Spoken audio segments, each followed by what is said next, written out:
1부에서 제가 아까 전에 이제 그립적인 부분을 말씀을 드렸는데, 이 그립을 아까 전에 이제 올려 잡아야 된다 했잖아요. 이렇게 백핸드 할 때는. 근데 그거를 백핸드에 적용을 시키고, 또 백핸드에서 하는 과정에서 정말 필요한 것들이 뭐냐면, 백핸드든 커트든 드라이브든 어떤 그 오늘의 핵심 내용은 사실 브레이크예요. 브레이크. 그러니까 그 브레이크라는 거는 실질적으로 어떤 과정에서 힘을 냈을 때 그 임팩트를 얘기하는 거거든요. 근데 그 임팩트를 낼 때 어떻게 힘을 전달을 해야 되는지 그 부분을 조금 더 설명을 좀 드려야 될 것 같아서 그거를 같이 한번 좀 설명해 드릴게요. 그래서 커트든 서비스든 다 어떤 같은 내용이라서 그거는 제가 좀 이따가 시범을 보여드리면서 그거 한번 설명을 좀 드릴게요. 자, 우선 쇼트 부분을 하는데, 카트를 한번 해볼까요? 처음에.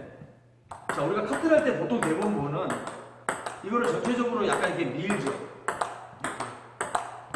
자, 이게 나쁘다는 건 아니에요. 근데 우리가 커트라는 어떤 그런 기술 자체가 그 아마추어에서든 그 선수들한테든 아주 어떻게 보면 되게 그 중요한 기술이 될 수 있어요.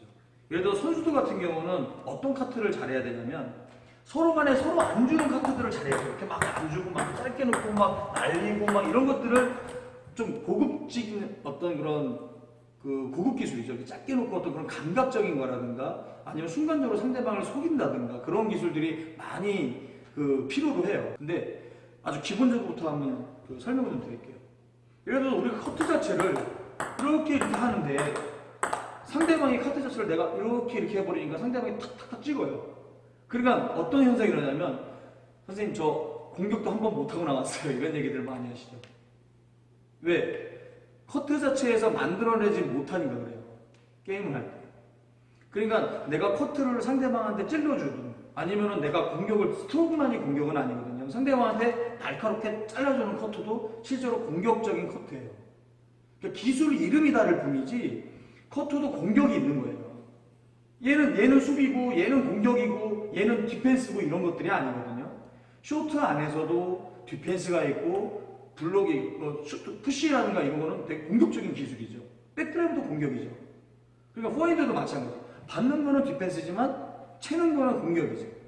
커트도 미는 거는 약간 툭툭 대주는 거는 실제로 수비적인 거예요. 그럼 공격적인 커트가 있어야 될 거 아니에요. 근데 그 공격적인 커트를 할 때 가장 필요한 게 브레이크예요. 지금 보면은 예를 들어서 브레이크가 없죠. 근데 만약에 브레이크를 딱 잡는다든가 그러니까 상대방한테 어떤 그 박자라든가 아니면 공에 대한 순간적으로 왜냐면 우리가 이렇게 다 깎으면 더 많이 깎이겠죠. 그죠? 스윙 자체가 크니까 많이 깎이겠죠. 하지만 짧은 스윙에서 박자를 빠르게 하면서 공 자체를 깎으려면 순간적으로 임팩트를 줘야 돼요. 근데 이 커트라는 기술 자체는 우리가 힘을 뺐다가 순간적으로 힘을 증폭시키는 기술이 아니에요. 그러니까 예를 들어서 드라이브 같은 경우는 어느 정도 힘을 좀 뺐다가 맞는 순간에 임팩트를 확 줘야 되는데 커트는 약간 은근히 잡아줘요. 그립 자체. 근데 이때 그립을 한번 봐보세요. 이 그립을 예를 들어서 엄지손가락을 세운 상태에서 카트를 한다 생각해보세요. 이 그립이 지금 안 나오거든요. 커트를 할 때는 실질적으로 약간 얘를 은근히 잡아줘야 돼요. 그러니까 그립 자체를 약간 은근히 잡아준 상태에서 손목을 이게 꺾어서 각을 만들어주면 여기서 손목의 힘이 아예 빠져있다가 잡는 것이 아니라 어느 정도는 한 3, 40 정도는 쥐고 있다고 생각하시면 돼요. 그 상태에서 순간적으로 약간 이렇게 딱 잘라주는 거예요. 힘을. 카트 다시 한번.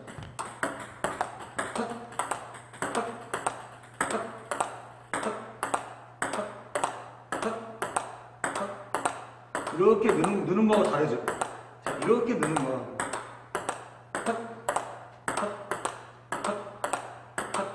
순간적인 브레이크를 이렇게 잡아주는 거예요. 근데 이 브레이크를 잡을 때 우리가 쉽게 좀 설명드리면은 옛날에 우리 쌀보리 하시잖아요. 이렇게 손을 보리 쌀 이렇게 하시죠. 그러니까 그런 느낌으로 카트를 하시라는 얘기예요. 연습을 자꾸 해보셔야 돼요. 자, 보리 쌀 이런 식으로. 근데 이거를 이제 만약에 처음에 딱 하시는 분들 같은 경우는 거의 대부분 카트가 나가요. 힘을 너무 많이 빼고 있는 상태에서 갑자기 힘을 줘버리니까 이거 힘으로 하는 게 아니라 힘을 은근히 잡아놓은 상태에서 살짝의 어떤 임팩트, 아주 짧은 임팩트로 하신다는 얘기예요. 그래야지만 카트가 많이 먹습니다. 이 잡아놓고 힘을 약간 잡아놓는 거예요.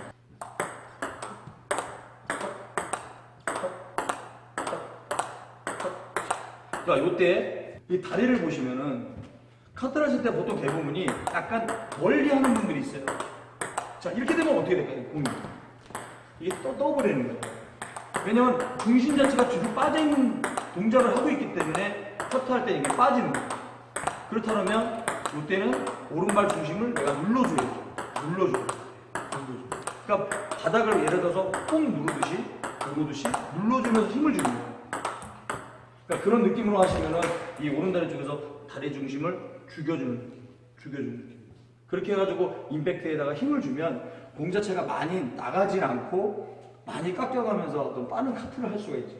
그러니까 실적으로 이게 카트라는 게 서비스를 탁 놓고 난 다음에 상대방 오는 걸 카트를 탁 잘라준다든가 아니면 탁 아예 그냥 너 쳐라 이렇게 주는 것도 실질적으로 공격의 일부란 얘기예요. 그러면 상대방한테 탁 잘라줬을 때 상대방이 이게 박자도 빠르고 많이 깎이니까 이게 될 거 아니에요. 그러면 공 자체가 내 카트가 많이 깎이면 상대방이 약간 들게 돼 있거든요. 만약에 탁 잘랐는데 같이 잘린다. 그분은 되게 기술적인 게 되게 좋은 거죠. 깎이는 것도 같이 깎을 수 있다라는 건 그 사람들 기술이 좋은 거죠. 근데 거의 대부분 많이 깎으면 어떻게 되겠어요? 약간 이렇게 살짝 들겠죠. 그리고 본인이 상대방의 공격을 하다가 어떤 범실나는 부분들 그런 것들로 사실 어떻게 보면은 득점을 많이 해요. 근데 선수들은 딱 잘라도 어느 정도는 다 잡아내니까 더 좋은 고급 기술이라든가 더 연결되는 과정이라든가 그런 것들로 이게 만들어져 있지만 아마추어에서는 실질적으로 그런 커트라는 부분들이 되게 비중을 많이 차지한다는 거예요. 그래서 커트를 되게 소중하게 생각하고 연습도 많이 하셔야 돼요. 너무 스트로크라든가 백드라이브 이런 화려한 기술만 갖고 맨날 연습을 하시면 이런 작은 기술에 대한 부분들을 소홀히 하시면 정말 중요한 걸 놓치고 간다고 생각하셔야 돼요. 이게 되게 중요하고 커트라는 어떤 이런 임팩트 주는 방법이라든가 그런 것도 항상 연구하시고 짧게도 놓는 연습도 하시고 빼는 연습도 하시고 또 날리는 연습도 하고 여기 안에서 이런 기술들이 살아나야 내가 공격 찬스를 만들어낼 수 있다는 거예요. 공격할 수 있는 기회를 만들어낼 수 있다는 거죠. 그러니까 그런 기회도 없이 카트를 막 이렇게 다 띄워주는데 상대방이 다 치고 그러니까 나중에 선생님 저 공격 한 번도 못했어요. 이런 거는 실질적으로는 여기에 대한 기술이 부족한 건데 내가 공격 잡지 못했다고 하는 그런 생각을 갖고 있을 수가 있다는 얘기예요. 그래서 자꾸 끊어지는 어떤 브레이크를 지금 이제 그 백핸드에서도 지금 잠깐 보여드릴 거예요. 쇼트하면. 자, 우리가 이제 쇼트를 하다 보면 자, 제가 어때요? 지금 브레이크가 없어 보여요. 근데 주먹줄 미는 것 같죠? 근데 이 손목 안에서 그립 안에서 실질적으로는 약간 잡아주고 난 다음에 빼주고 잡아준 다음에 빼주고 잡아준 다음에 빼주고 하는 그런 브레이크를 말씀드린 건데 브레이크가 순간적으로 예를 들어서 드라이버 같은 경우에 예를 들어서 이제 자동차로 얘기하자면 시작을 해가지고 이제 엑셀레이터 밟아갖고 속도가 쫙 붙는단 말이죠. 100km 정도 쫙 올라가다 순간적으로 막 끊었을 때가 실제로 그 강한 드라이버라든가 쇼트 푸시라든가 이런 것들은 가속도가 붙는 거를 순간적으로 잡아주는 것이 브레이크인데 어떻게 보면 브레이크도 실제로는 신호등 같은데 이게 앞에 차 있는 거 알고서 가볍게 싹 잡을 때도 있잖아요. 그것도 실제로 브레이크라는 말이죠. 근데 예를 들어서 이거를 그냥 이렇게 보낼 수도 있어요. 브레이크 없이 그냥 이렇게 그냥 보낼 수도 있어요. 하지만 뭔가 조금 어떤 스윙 자체에 어떤 브레이크가 없으니까 좀 너무 길어 보이죠. 근데 그래서 잡아주고 보내고 잡아주고 보내고 잡아주고 보내고 잡아주고 보내고 잡아주고 보내고 이렇게 이제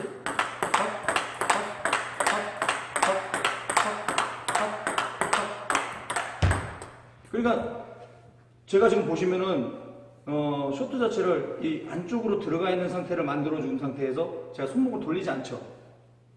이 백핸드 쇼트 할 때 이거를 선생님 이거 돌려야 되나요? 아니면은 어떻게 이렇게 밀어야 되나요? 이런 말씀들을 많이 하시는데 이 손목 자체가 들어가 있는 상태에서 그 다음부터는 그냥 팔뚝 전체로 하시라는 얘기예요. 왜냐면 이 손목 힘이 이게 센 게 아니거든요. 실제적으로는. 그러니까 손목을 돌려가지고 공 자체를 치는 분들이 되게 상당수 많아요. 그래서 어떻게 하시냐면 쇼트 할 때도 이렇게 하시는 분들이 많습니다. 되게 불안정하죠. 손 자체가 되게 불안정해 보여요. 그리고 공을 어디를 맞히냐면은 자, 공을 이쪽을 많이 맞춰요. 내가 백쪽으로 보내야 되니까 이쪽을 많이 맞춥니다. 이런 식으로. 그러다가 이제 예를 들어서 이렇게 하다가 내가 힘을 쇼트 푸시라든가 이렇게 해버리면 다 이상한 딴 데로 날아가 버리는 거예요. 이게 불안정한 거예요. 그러니까 손목 자체를 각도를 잡아야 돼요. 제가 처음에 이제 각도를 그 포핸드라도 백핸드 말씀드렸듯이 백핸드에 대한 어떤 스트레이트를 줄 수 있는 각도를 만들어진 상태로 들어와야 된다는 거예요. 내가 백쪽을 한다 해서 백쪽만 보는 게 아니라 들어온 상태에서 그 상태에서 그때부터는 팔뚝을 전체적으로 같이 보내는 거예요. 전체적으로 스탑. 그 라켓도 어때요? 그러면은 이 손목 자체가 실질적으로도 보내줘야 되는 부분이 있는 반면에 또 이렇게 잡아줘야 되는 부분이 있어요. 근데 이게 실질적으로 손목 자체를 내가 이렇게 했을 때 여기서 봤을 때는 손목을 안 쓴 것 같지만 여기서부터 지금 여기까지 돌아가는 그 손목을 사용하는데 이 팔뚝을 기준으로 잡아주는 거예요. 팔뚝을 기준으로. 이게 돌아간 거예요. 그러니까 회전량을 이 손목을 갖고 회전량을 주는 게 아니라 손목은 안으로 들어온 상태에서 여기다가 회전량이 나오면서 잡아주는 거예요. 팔뚝으로 마지막에 잡아주는 거예요. 이렇게. 이걸 브레이크를 얘기하는 거예요. 이렇게 잡아주는 거예요. 내가 강하게 보고 싶으면 어떻게 해요? 가속도를 붙여야 되겠죠. 가속도 붙여서 팍! 급브레이크를 밟아야 돼요. 내가 자연스럽게 부드럽게 연결하는 과정에서는 그냥 신호등에 걸리는 그 자동차 이렇게 브레이크 부드럽게 밟는 것처럼 투두 그냥 잡아주는 거예요. 세게 가고 싶다. 팍! 급브레이크를 밟아야 되겠죠. 이 잡아줄 때 처음에 말씀드렸던 이 그립 자체가 자 제가 이 그립을 한번 이게 올려야 된다. 자 잡아보세요. 올라간 상태에서 그립을 이렇게 하다가 내가 강하게 걸고 싶을 때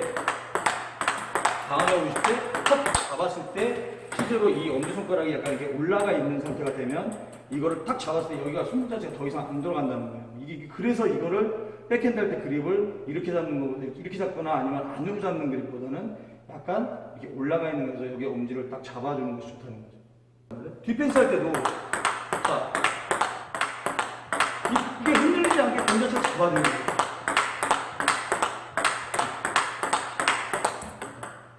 우리 코치님이 지금 백드랍을 이제 걸어주고 계시는데 이거를 공 자체를 그냥 세워진 상태에서 그냥 눌러주세요. 근데 이거를 지금 선수들은 어떻게 하냐면 선수들은 이거를 같이 해요. 이렇게 같이 해요. 같이.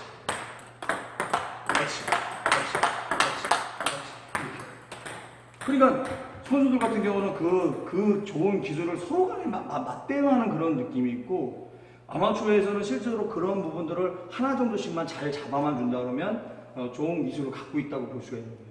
그래서 그런 부분들을 내가 백핸드 연습하실 때 이 엄지손가락을 잡을 때 엄지에 지장이 잡히거나 그러지 말고 이 양쪽 이렇게 세울 수 있게끔 이렇게 라켓가 이쪽으로 빠져나갈 수 있게끔 그렇게 잡고 난 다음에 백핸드를 연습하시는 게 좋을 거예요. 그래서 이렇게 잡았을 때의 느낌과 이렇게 딱 이렇게 잡았을 때의 느낌을 잡아보시면 약간 튼튼한 느낌이 난다라는 느낌을 좀 받을 수 있을 거예요. 그 상태에서 공에 대한 어떤 맞추는 어떤 임팩트가 그 급브레이크냐 아니면은 가벼운 브레이크냐 이런 것들을 내가 조금 연습하시면서 끊어주는 듯한 느낌을 주시는 거예요. 끊어주는 듯한 느낌. 그러니까 그런 부분들을 좀 더 연습을 해보시고 또 백핸드 드라이브 할 때 카트 한 번만 줘볼래요? 우리가 이 카트를 보면은 우리 그 전체적인 어떤 그 퍼센티지를 보면은 한 80% 이상이 백드라이브 걸고 난 다음에 라켓가 여기에 있어요. 그러니까 이게 왜 이런 현상이 일어나냐를 보면 거의 대부분 손목 자체가 많이 못 들어가는 현상. 그러다 보니까 손목 자체가 여기서 출발하니까 손목이 휙 돌아버리니까 이 팔꿈치가 이렇게 돌아가는 백드라이브로 부상을 많이 한다는 거죠. 그러니까 이 손목 자체가 많이 들어간 상태가 되면은 실제로 많이 들어가게 하려면 여기가 많이 나와야 되잖아요. 그러니까 이거를 열어주는 동작을 해주면은 쉽게 내가 이제 가슴을 조금 더 열어주는 백드라이브를 할 수 있다는 거죠. 첫 번째, 많이 못 들어가서 손목을 돌리면 이런 현상이 일어난다는 거고, 잡는 거고, 그냥 가슴 자체를 그냥 가볍게 이렇게 열어도 상대방이 이걸 가지고서 아마추어 분들이 막 쇼트 푸시 한다던가 막 그런 상황은 아니거든요. 내가 카트볼을 그냥 가볍게 걷어낼 수 있을 정도만 돼도 실제로는 좋은 백드라이브를 갖고 있다고 볼 수 있는 거예요. 공을 내가 충분히 손목을 넣어주면서 그 공을 나한테 데리고 왔다가 열어주는 연습을 많이 하셔야 된다. 그러니까 미스 없이 그냥 많이 데리고 오셔야 돼요. 그래도 충분히 회전을 매길 수 있거든요. 공자처럼 많이 데리고 오셔야 돼요. 근데 거의 대부분 손목을 앞에서 이렇게 치고 이렇게 치신단 말이에요. 앞에서 중심 빠진 상태에서 손목으로 그냥 돌려버리려고 하시는 거예요. 그러니까 여자분들도 많이 그런 여성 회원분들도 많이 그러시고 남자 회원분들도 실제로 내 힘을 너무 믿는 거죠. 너무 과하게 내가 남자니까 힘이 세요. 팍 세게 마셔갖고 득점하려고 하시면 안 된다는 얘기예요. 자꾸 만드는 내 스윙을 만드는 과정을 자꾸 가지셔야 돼요.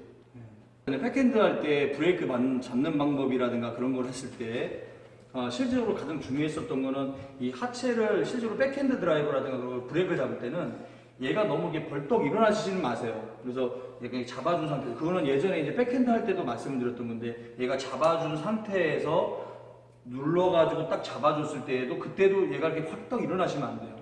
그러니까 그런 부분들 생각해 주시고, 그때 백핸드 드라이브는 그 브레이크를 잡을 때 실질적으로는 하체를 뭔가 이렇게 회전을 시키면서 그런 과정이 별로 없기 때문에 약간은 있어요. 약간은 잡아가지고 탁 하는 느낌이 있는데, 이거를 너무 이 하체로 탁 멈추는 느낌이 아니라 실질적으로 여기에서 멈추는 느낌이 나야 돼요. 얘가 이 팔뚝에 대한 움직임이 가장 어떻게 보면 중요해요.